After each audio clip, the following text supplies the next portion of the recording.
All right. So, as I said, so for those of you who are calling in, and I will try to follow up with the slides and the recording for today's session. My name is David Ding, and I'm currently assistant professor and program director for the Master of Science in Healthcare Analytics and Intelligence. And so for today's agenda, I'm going to mainly answer three questions. So first one is why a specialty master in healthcare analytics and intelligence. Second one is how is this program unique and different from others? And last one is for most of you who are interested in starting with application and how should you start and what are some of the steps you need to go through. All right. So a little bit about myself.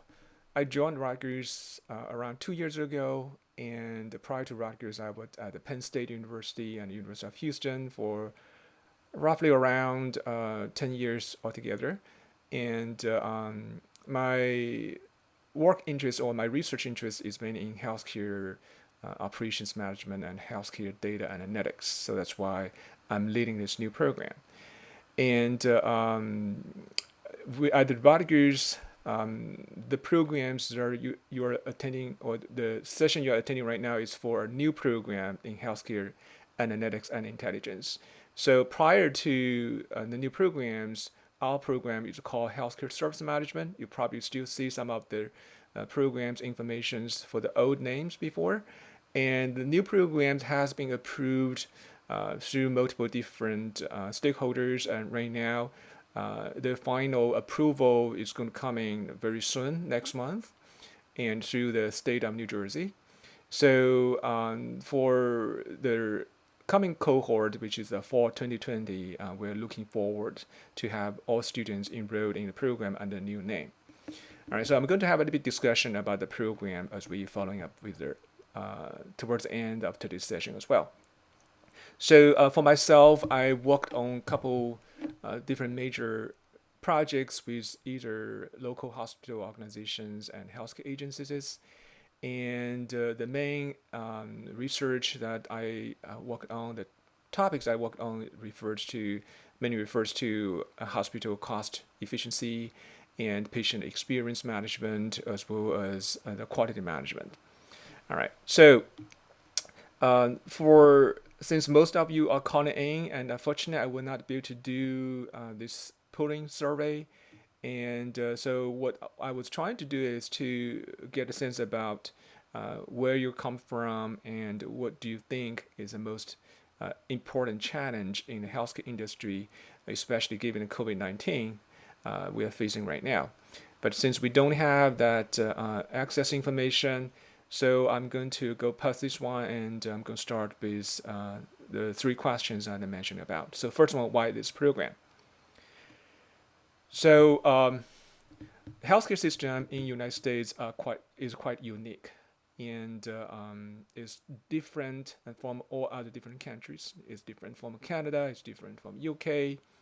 However, there's some of the common issues that we're facing in the healthcare system. So first of all, we are turning into an aging society, and we're going to have over 20% of the population at the retirement age, which is age 65 and above, in the next 10 years. And what that means, of course, for aged population, there are going to be much more expenditures spending to care those aged either retirees or those people with multiple chronic diseases. And so far in the United States, we're spending most of the GDP, 20% of GDP is spending in United States healthcare. And at the same time, the whole United States healthcare systems has not been operating very efficiently. So looking at the figure, the average profit margin for the whole United States, especially for nonprofit hospital, is roughly around 2.1%. What that means, if we put this number in the context of comparing with other industries such as Walmart, Amazon, and Dell Computers, and their profit margin roughly around 2 digits, and especially for Dell is roughly around 15%. So then moving forward, and the average patient satisfaction, and especially for inpatient who has gone through the surgery and stay in the hospital.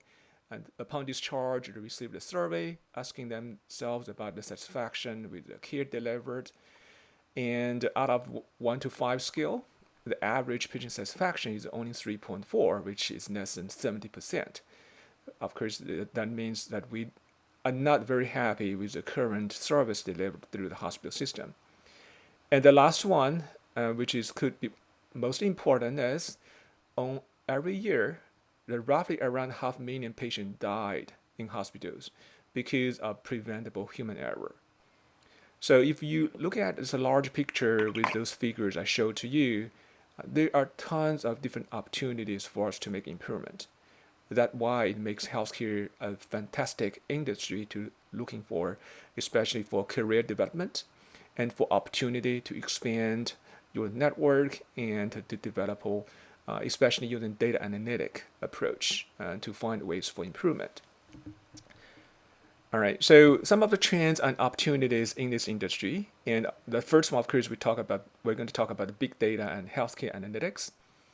And for those of you who are familiar with healthcare industry, since the 2012, 2013, the whole industry is shifting from a volume-based healthcare to value-based healthcare. What that means is hospitals need to show how patients are satisfied with their care process, whether they stay on top of the cost of their care, whether the patient recovered without being readmitted into a hospital for the same reason within 30 days.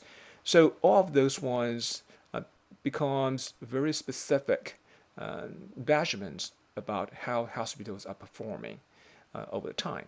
So that becomes a huge opportunity for us to looking at the data that has been recorded at each point of the care with the patients to find potential ways for improvement. And the second one is the multidimensional metrics, and you all heard about value-based care, and you also probably also heard their three aims, which essentially or triple aims under the Obama administration, and which essentially is to provide better access, better quality, and lower cost. And so facing the challenge associated with this one, and especially looking at better access to care, given the COVID-19 situation, and we have seen all the news reports in terms of the overflow in terms of their ICU facilities across the nation because we are running short of capacity. And so that becomes a major issue dealing with access to care. All right. And so the next items I want to talk about is the collaboration among stakeholders. And you also heard the term of the patient care or team-based care in the hospital setting, where what that means is essentially caring patient is not just a responsibility for physician or nurse themselves. Rather, we need to take a team-based approach. And what that means is that technicians, pharmacists, and even the public health professionals need to come in all together and collaborate all together. So what that means is we need to have the leadership, and we also need to have the project management skill set in order to make things happen. So then the advance of a process management, and we talk about the quality issue dealing with healthcare. In order to improve the quality, and we also need to go through the quality improvement process, and that highlights the importance of Lean and Six Sigma applications. A last one is extended supply chain, and I'm going to have a separate slides talking about COVID-19 and how this program might help you, especially given the current situation we are in. But if you just talk about supply chain, that's a huge, huge topic that we are debating right now. So why we are short of the PPE supplies, and why we are not having enough vaccines or even the test kits to test the large populations, not only in New Jersey, New York, but across the nation, right? So that tons of different opportunities with this healthcare industry, and that's why I think at this moment And starting healthcare analytics and intelligence is quite important and quite critical.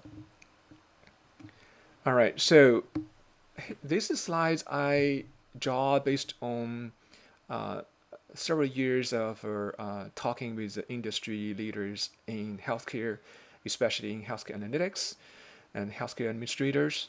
And so basically what this slide is illustrating is in healthcare industry, oftentimes we talk about what executives and what their managers needs to make a strategic decision, and what their leading nurse managers or physician leaders needs to handle day-to-day operations of the units.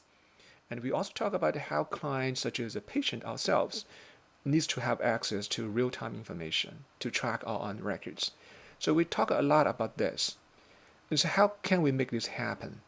And then at the far end, we know that data scientist has been one of the very hot disciplines where those data scientists will be able to mining the data, come up with a model, and manipulate the data, and using either the data lake, this is a very common language in data analytics in healthcare, to using the advanced statistics and in order to come up with some of the data results. However, there's a disconnection between data scientists and stakeholders. So data scientists are good at what they're doing with the data, with the programming, and the stakeholders want to get those meaningful information from the data. So we see there's a disconnection where data scientists do not know how to interpret those questions from the stakeholders, and stakeholders cannot understand the coding language or the results putting from the data scientist. So that's why we feel there is a strong demand. It's not just a hypothetical, but also in reality, a lot of healthcare providers, consulting companies, and even public health agencies are leading healthcare analysts who can connect these two parties together. So for healthcare analysts, what they need to be good at is, first one, uh, data savvy in terms of understanding the data, be able to use in uh, databases. Oftentimes we talk about the SQL language or MySQL. And at the same time, they should be able to understand how to apply analytic models, including some of the business intelligence packages, in order to deliver message from the data scientist over to the stakeholders.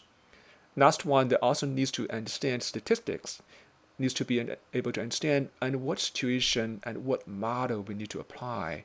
Let's say for stakeholders, the CEO for hospital systems nowadays, one of the issue is how to managing their cost efficiency and how to address the issue dealing with the supply shortage. And what they need to know is to using different models, looking at the historical data, and look at where this PPE consume most across the hospital. Of course, you probably know that at ER and ICU unit, it will be consumed the most at this point of time. And then the next question probably is going to be, well, given the current situation, and what are some of the most highly utilized medications? Because that translate into supply chain, that translate into the reimbursement. And so all of those questions cannot be answered without a good understanding for the internal process, without a good understanding for the data itself, without a good understanding, without the different potential models we need to apply. So that's why we feel that healthcare analytics is a very critical component, no matter whether it's within COVID-19 or without COVID-19. So with that being said, we also feel that the healthcare analyst needs to share some of the common skill sets with the data scientist, which is an intellectual curiosity, which essentially means they need to be able to ask the right question. And this is very critical, especially when talking with the industry leaders in the healthcare industry, where oftentimes they will be able to getting good people from scientists, data scientists, or data analyst. However, they don't know what question to answer or what question to ask starting from the very beginning. And sometimes they need to share some common skill sets with the data scientist, understand the data structure, know statistics, and be able to programming. So coming to the programming aspects, it not necessarily means that they need to program the same way as a data scientist. However, they need to be able to understand the coding language, may be able to adjust the coding and to customize it fit into the context. I think that is a very critical skill set that the healthcare analyst needs to know. And at the same time, moving to the intersection between healthcare analyst and stakeholders, and what make healthcare analyst challenge at the same time very important to this industry is they need to understand the business knowledge. What that means, they need to know the healthcare context. So we have students who are coming from non-healthcare backgrounds, and so I'm going to, as we move into the curriculum, I'm going to talk about how I develop the curriculum so it can customize towards each different individual, because there's no one-size-fits-all solution. We have students coming from healthcare backgrounds and who want to learn data structure, want to learn analytics. And we also have students who coming from analytic backgrounds, has not much exposure to healthcare, but they're very interesting to help others by getting into the healthcare industry. So business knowledge, understand the industry is critical, because otherwise you will not be able to ask the right question. At the same time, they need to be able to visualize the data, especially talking about communication results back to stakeholders.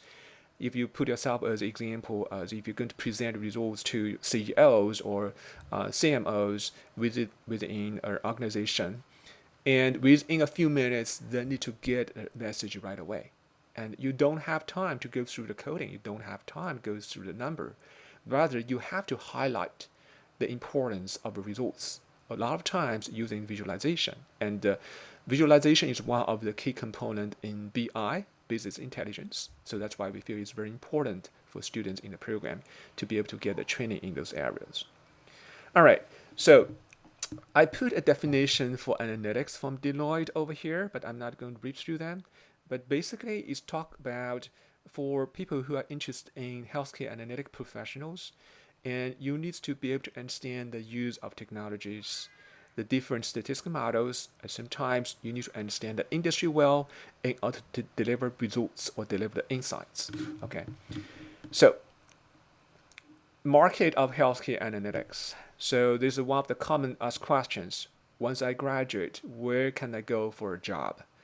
So there are tons of different opportunities for healthcare analytic professionals. And I'm going to break them into a couple of different major areas. First one is the financial analysis. And we talk about the cost efficiency and the revenue within the hospital industry. We know we have a big challenge in terms of the lack of efficiency or type of waste we have been accumulated in the healthcare industry.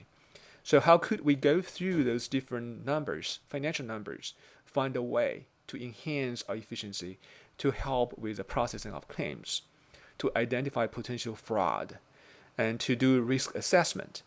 So that's all the potential areas for analytic professionals in the financial analysis area in healthcare. And the second one, which is one of the major components, is the operational and the administration analysis. So if we just think about the COVID-19 supply chain analysis, find where the PPE shortage is, identify the potential solution, and that is very critical at this moment. And then do a workforce analysis. What that means is considering the shortage of ICU bed or the ICU physicians nowadays, how could we schedule their triage physicians, nurses? How could we schedule their different beds or different equipments with how they can flow around in the hospital setting, in the ICU units? That's another big challenge nowadays, right? And so then the next component is a clinical analysis. In the clinical analysis, oftentimes people confuse it between clinical analysis and informatics. So informatics is mainly dealing with clinical. However, for healthcare analytic professionals, there are also a lot of potential areas for us to get into. For instance, quality improvement. To learn certain analytical skills and knowledge. clinical right? And benchmark. then here you can choose. I'm sorry, for this one who just joined, could you please mute yourself? All right, thank you. So quality improvement is one of the big issue, and so we saw that the mortality rates, give you example for heart attack disease in the United States is roughly around 10%. And with all the new technologies developed, with the new process improvement efforts we were taking places, and over the past 5 years, we will successfully reduced their mortality rates for heart attack procedure from around 13% to 10%. The 3% reduction over 5 years, you might think is a small number. However, multiplied with the total populations who need to go through heart attack procedures, that's a huge improvement. And then comparative analytics and or dealing with the effectiveness of care, and those one, a lot of those data coming from the clinical aspects, but there are a lot of potential areas for us to make improvement, right? And so the last one is the population health analysis. And think about what's happening right now. And we are saying somewhere around middle April, the surge in COVID-19 already passed New Jersey and New York. And then people are uncertain exactly what's going to be the next step when the number of patients will reduce. So how can we really make some prediction or forecasting models? And so that is another huge areas for healthcare analytics professional as well, right? So that's four different areas I just mentioned: financial analysis, operations analysis, clinical analysis, and population health analysis. So that's four great areas that are in need of healthcare professionals to work for. All right. So the next one is the market of healthcare analytics. And this is a new data getting from some different white papers coming from industry, consulting industry. And the trending for this industry is fantastic. And the total industry revenue that is being generated from this area in last year is roughly around 10.5. I'm sorry, roughly around $13 billion. And based on the consumption rates, based on the prediction, in the next 5 years, towards 2024, the industry is going to support $50 billion in terms of the total revenue. So what that means is there's an upward trend for this industry. There's an upward trend for professional in this industry as well. All right, and then the next slide I show there, I'm going to use an application example, which is giving the COVID-19 scenario. So on this slide, I show the number I got yesterday from Johns Hopkins University. And we saw that the total number of positive cases in the United States already passed 700,000 people. And we also saw from news that over 30,000 people died because of this virus. And so what can we do? And how could healthcare analytics and intelligence be applied given the current COVID-19 pandemic? So I'm also going to show you some of the information that you can see from the news report, where first of all, hospitals are under stress, where they are running out of ICU beds, they're running out of ventilators, they're running out of PPEs. At the same time, we also saw the news that for those testing sites for COVID-19 case in New York and New Jersey are out of the capacity as well, because there are too few tests and too many people need those tests. Lastly, we also saw the news where the trials of vaccines have been making progresses. I think one of the most promising news we saw from the news is J&J signed a contract with FDA, so they are proposing to deliver the first batch of vaccine, hopefully for the critical person, including the health professionals, towards the end of this year. And optimistically, they are projecting the final vaccine towards the public will be available sometime next year, probably before summertime. And so that's all the different things we saw in the news. And how could healthcare analytics help dealing with the situation we have right now? Okay, and so first one, the examples for application for healthcare analytics is for the identification and process improvement. Starting from the very beginning, we saw the different issues dealing with the triage process in healthcare, especially in ICU units, and how could the ICU triage teams identify which patients is the most likely to have a COVID-19 positive, which patients probably can be routed to home or other clinical because they are not subjected to the COVID-19 positive test. So that is one of the very big issue at starting from the very beginning. And as we're moving down, and now it's become the issue with the shortage of ventilators. And whom should we decide can be put on support for ventilators? And whom should not have access to ventilators, even though the conditions is getting very bad over time, right? And so that is huge areas for us to look at. Well, we already have some data available. We already have some guideline available. How could we streamline the process, improve the efficiency so that the ICU units can be run more smoothly? Right? So that is one of the issues we can look at as potential areas for analytics. And the second one is the operations planning, and I sort of talked about that before.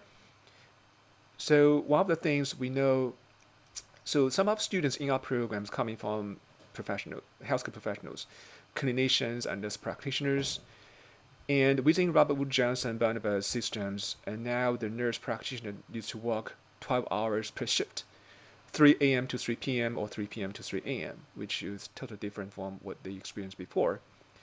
And they are running out of staff members, and everyone is working overtime. And so, given this current situation, how could we schedule their clinicians, technicians, and all other healthcare professionals in such a way that we try to minimize the overload? So that's one of the big challenge. At the same time, we talk about supply chain, and I'm not going to spend too much time, but still think about the PPE supplies and how could we find alternative. And I attended a couple sessions for the healthcare data analytic professionals over the past weeks, and each week supply chain was a hot topic for the town hall meeting for that association, and they have been all trying to find a solution to that. Another one you probably has not been aware of is a cancellation for non-elective surgeries or elective surgeries. What that means is for those patients who has been staying in hospitals because of their symptoms, if they are not subject to COVID-19, especially ICU beds, they are being transferred out from the hospital ICU beds because those ICU beds need to make available to COVID-19 patients. So where should they go? And for those patients who need to have a surgery, however, because of COVID-19, we don't have enough capacity for arranged surgery for them, and we have to cancel the surgery. So what is the implication? And also there have been news reports regarding in the healthcare industry for some of the major hospitals, they are cutting the number of staffs. And you might be thinking, oh, how could this happen since we are all run short of staff members? And it's all because for those inactive surgeries units where those staff members could not getting the patients into the surgeries, they have no work to do. So that's why they are being put on furlough. They have been cutting the staff members within those units for some of hospital systems. And then the next one is the treatment. So we all need a vaccine. That's the only hope for us to deal with the current situation with COVID-19. However, it's not coming very soon. And also the testing kits, we need those testing kits to do a population test. However, we don't have enough supply for those as well. So talking about the capacity planning or the treatment planning and what can we do, especially with the current situation. Last one is the population health.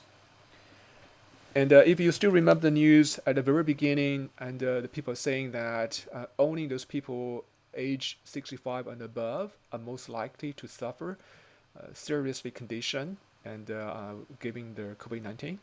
However, as time goes by, we see more and more younger generation, young people with no prior chronic disease, no whatsoever diseases, and getting very bad within a couple days admission into hospitals and had to be put on the ventilator and eventually passed away. And so how could we identify the transmission patterns and for this disease, even though it's novel, it's pretty new, but we already have the data coming from not just the United States, Italy, Europe, and China. How can we use those data to identify the patterns? How could we identify the population at risk?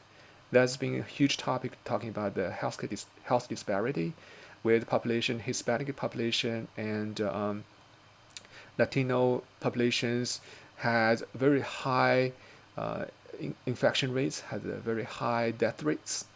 And how could we identify this population at risk? That's become a huge topic in the population health domain as well. So within all this, across all these four different examples, I think health analytics and using analytic tools, using data analytic and intelligent tools will really help us to find some potential solution that we are facing. All right, and so the next one is why this program at RBS. And for some of you who have been attending Rutgers, you know we are the best public school in New Jersey and even in the Tri-States. And sometimes a Rutgers Business School, to give you a perspective, has over 10,000 students currently enrolled. And we are one of the largest business school in the nation.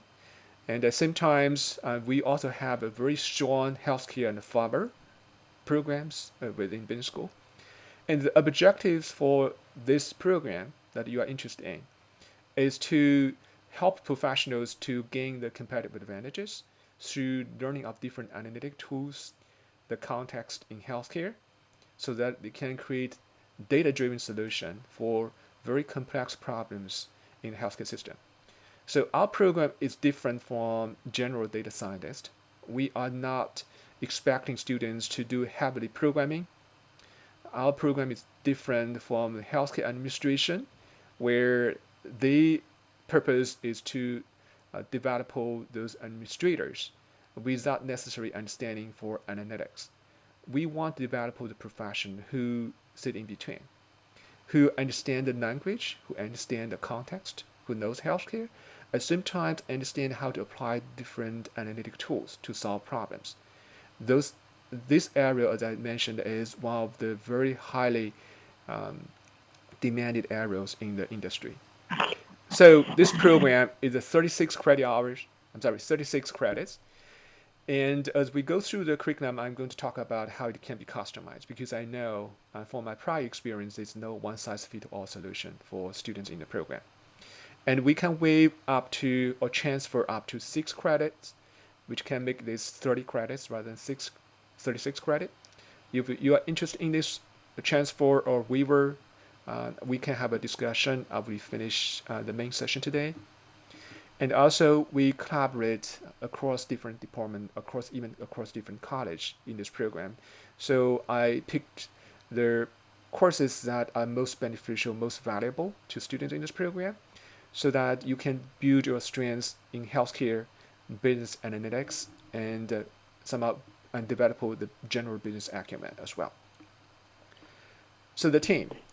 I am the program director. I mainly handle a majority of the academic issues in this program, develop the curriculum, help the programs grow over time.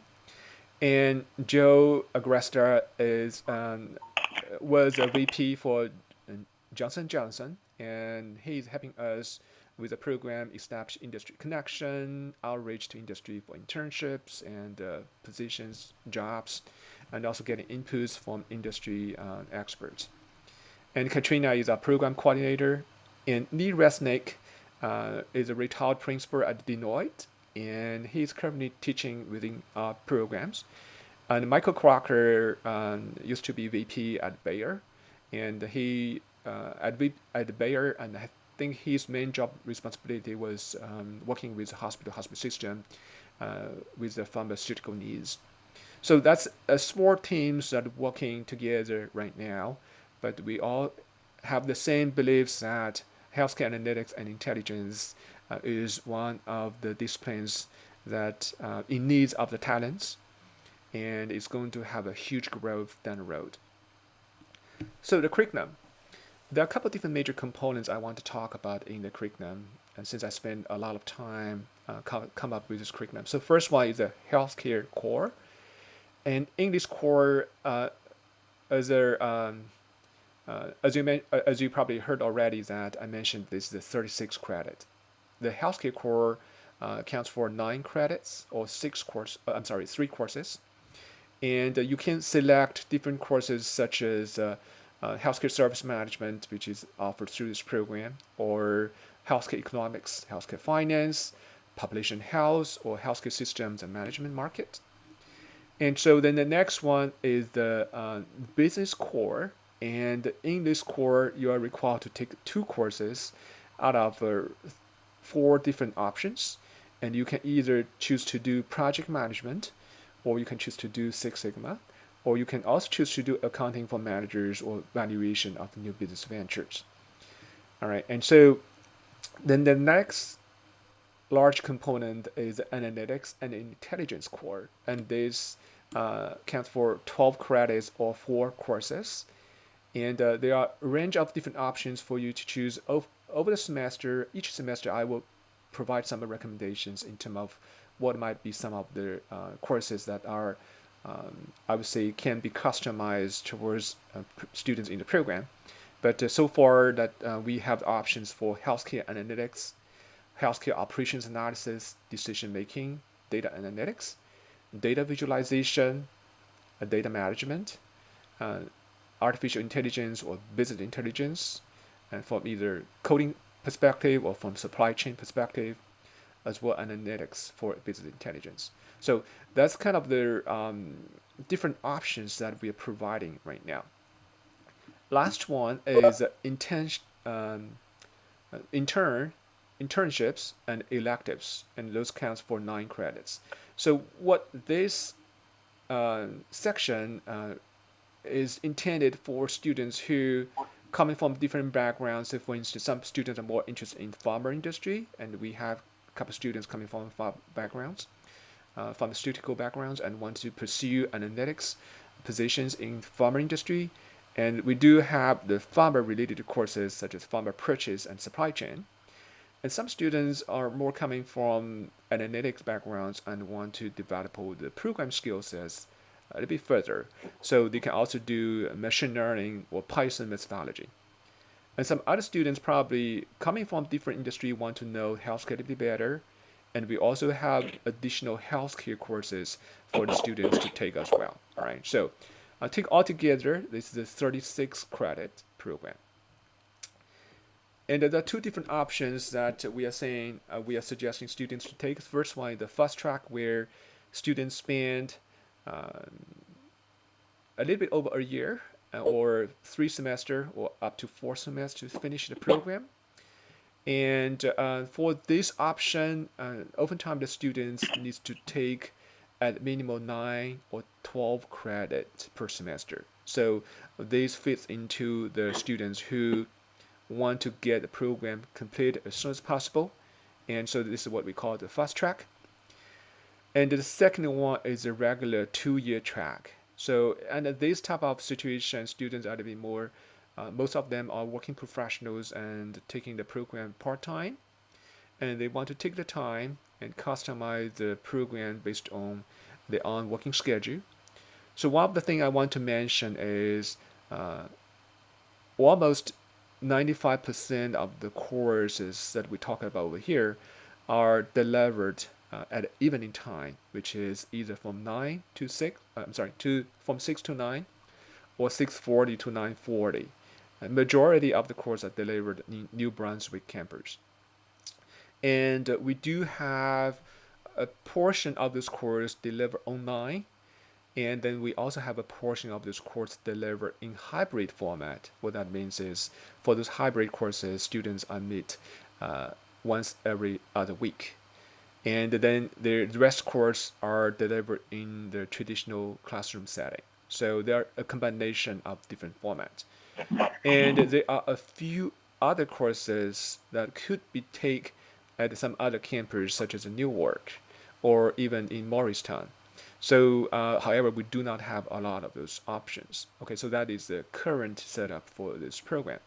So, one of the questions I got previously from students is why not convert the program to an online program so it will provide more flexibility?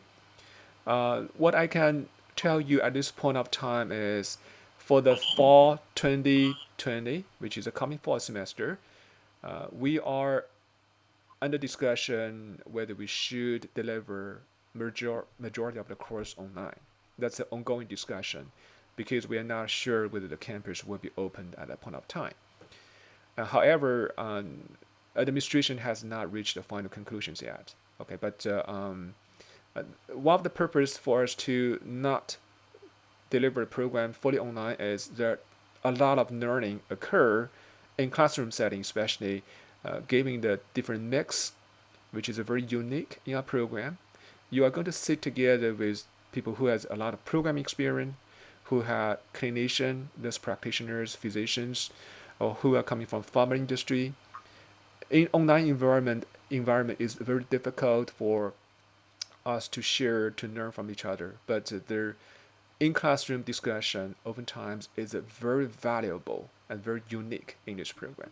Okay, so student profile. 39% of the student population coming from healthcare service, which including the billing, accounting, and equipment, sales, and medical testing, and retailing, pharmaceutical retailing. So that's kind of 39%. 35% coming from hospital systems that talks about administrators in hospitals, physicians, clinicians, and technicians, and nurses. And 70%, 17% coming from other industry where most likely those portion of students does not necessarily have a lot of exposure to healthcare, but they're very interested in healthcare, they want to get into healthcare. And 7% coming from pharma, and we're talking about the pharmaceutical research development companies and manufacturers as well. So that's kind of the profile for our current student. An average years of working experience 3 to 5 years, and we have students who has been working for over 20 years in the industry as well, and we also have a few students who come fresh out of college as well. Average GPA prior to the program 3.2, an average age middle 20s to early 30s, and students coming from a variety of different healthcare providers: Robert Wood Johnson Barnabas, Memorial Sloan, Valley, St. Peter's, Sanofi, and which is a pharma company, United Health insurance company, LabCorp, and Walgreens, and so on and so forth. So student placement, our program was established in 2017 and under the previous management category. And moving forward, we are converting the program to analytics. And the previous students placement are three major categories. First one is the go-to healthcare provider or pharmaceutical industry, Johnson Johnson, Robert Johnson, Barnabas. And the second type is go-to consulting. There are a lot of consulting companies expanding into the healthcare industries. So ECG and Siemens Healthcare are two of the major consulting specifically in healthcare industry now. And the COPE is also a national consulting company with, I think it's headquarters in California, but they have a large office in New York. And then for students who are coming with a clinician backgrounds, we also have students went over to Columbia University as a faculty practice manager. We also have students who went over to Jefferson University in Philadelphia as faculty members and practicing over there as well. All right, so how to start? I know we are getting close to the end of today's session. So if you are interested and if you want to continue applying to this program, and I do encourage you to do as soon as possible. And for international students, the deadline, the cutoff date is 1st of May, because there are a lot of needs for you to get a new I-20 and get a visa and so on and so forth. For domestic students, the deadline the 1st of August. The application fee of $70 will be waived for participants of today's session. So if you are interested, start applying and send an email to admission office mentioned that you have participated in today's session. So they should be able to waive the $70 fee for you. 2 letters of recommendation. Ideally, 1 letter comes from, if you're working, your current employer, your boss, your supervisor.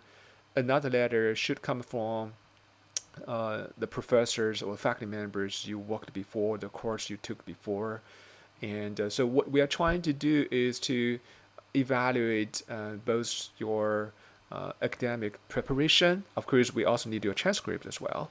And we also want to look at those recommendation letters to see from the perspective how you have been doing previously. Personal statement. Personal statement is also critical. If you have not have much prior experience in healthcare, or under some other situations, and we really hope to see why you feel this program has the right fit for you. And we're not saying that this program has a right fit for everyone. So that's why our program is not large. We try to keep the program very sizable, very reasonable size, so that we work with students who we feel are most likely to be successful in this field. And GRE GMAT, and we recall GRE GMAT. However, given the current situation, we do understand if you are planning to take the exam, you probably would not be able to do so because the testing site are shutting down. So we are considering the waiver options. However, if you are interested in the waiver options, do get in touch with me. And I need to evaluate the waiver request based on 2 things: your resume and your transcripts. Okay, and so very simple. And international students need to take the TOEFL, and you also need to send in your resume and for us to evaluate as well. So the course are delivered. The program will be delivered majority in New Brunswick or the Livingston campus. If you have been to Rutgers Livingston campus, you can see our beautiful state-of-art building, and which is on this slide. Of course, I understand some of you might not be able to see this picture. And so there are a couple different options I want to talk. I need to speed up. So for undergraduate students who are currently at Rutgers in their junior years, if they have the cumulative GPA of 3.0, and the major GPA of 3.4, and they have already taken a minimal 75 credit hours of the coursework, and they can start to apply towards our accelerated track. And what that means is in the second half of the junior year, they can start apply to our program. And in the senior year, they can take up to 6 credit course from our program. And once admitted, they consider our program students. And the good things for this accelerated track is students will not need to pay the fee. They do not need to submit the test score GRE GMAT. We also waive the reference letter for students who are currently in undergraduate program at Rutgers in the junior years. Okay, so that's essentially one of the option. And the second option is for those of you who feel that you're not yet ready, and for a program, but for a degree program, excuse me, but you want to try. And there is also a certificate option, which includes 4 selected courses from this program. Once you finish those 4 courses, and you will receive a certificate. And sometimes, if later on you decide to join our degree program, and then you are admitted into the program, and we can also give you credit for those 4 courses that you took under the certificate category. However, I want to mention there is no economic benefits for you to take the certificate program because you still pay the same tuition. Okay, and so however, it's just a personal decision whether you feel that you are ready to pursue a degree program. Hello? Question? Hello? Okay. So I will defer question towards the end of today's presentation. Okay, I think we still have some time. And so then I'm getting close. I only have 2 slides to share. Some of the student testimony I want to share with you. And the first student is currently the faculty practice manager at Columbia University in New York. And if you got a chance to download our program brochure, you also saw his testimony over there as well. So I'm just read out his testimony. The future of healthcare is data-driven, and the program at Rutgers Business School empowers you with both analytics and business management. And the second student has a very interesting background. So the first student who are currently at the Columbia University, he got his MD degrees and from a foreign country. And the second student used to be working as a federal health agency employee for over 15 years. And he saw the needs for change his career, and so he joined his art program. He took an internship with the Johnson & Johnson under the real world analytic teams. And his testimony is the program has opened doors to rewarding new career choices that I did not have before. And the third student is currently project manager at United Health. And so his testimony is by gaining more of understanding of the industry in classes such as operations analysis and healthcare finance, I can help improve the efficiency and quality of healthcare. All right. So with that being said, well, I want to thank you everyone for joining today's session. I hope everyone stays safe and healthy. And if you have any further questions, I'm going to open up the research question now. So if you have any further questions that you feel you don't have time to ask, you can get in touch with me. 2 emails address x.ding@rutgers.edu or xding@business.rutgers.edu. So both emails should be able to get in touch with me. And so now I'm going to open up for research and questions.